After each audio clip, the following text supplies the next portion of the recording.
দেৰগাঁৱৰ ইন্দ্ৰাণী দেৱী উচ্চতৰ মাধ্যমিক বিদ্যালয়ৰ সমীপৱৰ্তী ফাকুৱা গাঁৱৰ অমল হাজৰিকাৰ দোকানত চুৰিকাণ্ড।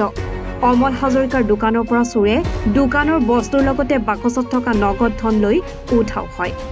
দেৰগাঁৱত নিৰৱচ্ছিন্নভাৱে বিভিন্ন অঞ্চলত সংঘটিত হৈ আছে চুৰিকাণ্ড।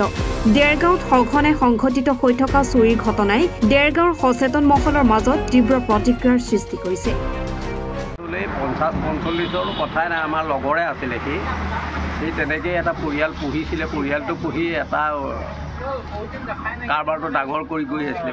কি হ'ব, তাৰ যিটো চোৰ হ'ল দোকানখনৰ পৰা মানে অভাৱনীয়, তাক কোনো হেৰি কৰিব নোৱাৰে। যিটো ল'ৰাই যেনেকৈ কাম কৰিছিলে তাত আজিলৈকে কোনো হেৰি নাই। আৰু যিটো চোৰ হৈছে ইয়াত প্ৰশাসনৰ সম্পূৰ্ণ মানে কোনো গাফিলতি বুলিয়েই ক'ব লাগিব।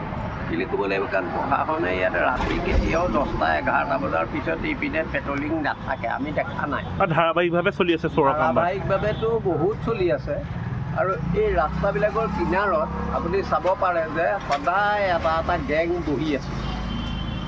কিহৰ গেং নাজানো, চোৰৰ গেঙেই নে মদৰ গেঙেই সেইটো আমিও নাজানো। মইতো এদিন 9টা বজাত দেখিছোঁ, পৰহি 9টা বজাত সেইফালৰ পৰা আহিছোঁ, দেখিছোঁ সেই পুলটোত 3টা ল'ৰাই বটল এটা লৈ পেলাই, 2টা ল'ৰাই বটল এটা লৈ পেলাই চানাৰ সৈতে খাই আছে। তেওঁলোকৰ জীৱিকাৰ উপায় হৈছে সেইটোৱে।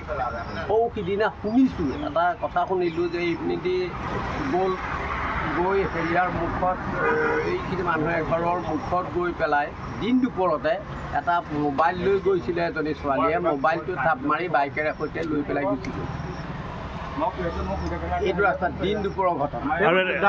চাইকেলো গৈছে, স্কুলৰ এই বাহিৰৰ পৰাও বা ভিতৰৰ পৰাও চাইকেলো চুৰ কৰি লৈ গৈছে। ইন্দ্ৰাণী দেৱী হায়াৰ ছেকেণ্ডেৰী তাৰ সন্মুখৰ দোকানখন। মানুহজনৰ নামটো কি তেখেতৰ? এনেই আমি আমাৰ লগত পঢ়োঁতে তাক গোবিন্দ বুলিয়েই মাতোঁ, এতিয়া অমল টেণ্ট হাউচ বুলিয়ে খুব মাতিছে। ঠিক আছে।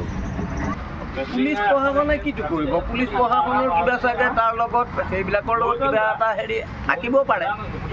কাৰোবাৰ কোনোবা এটা লাইনত কোনোবা এজনৰ লগত, প্ৰশাসনৰ মুৰব্বীৰ কথা নকওঁ, কাৰোবাৰ লগত সুবিধা থাকিব পাৰে। দেৰগাঁৱৰ পৰা ভূপেন শইকীয়াৰ ৰিপৰ্ট, এনি ভাৰত 24।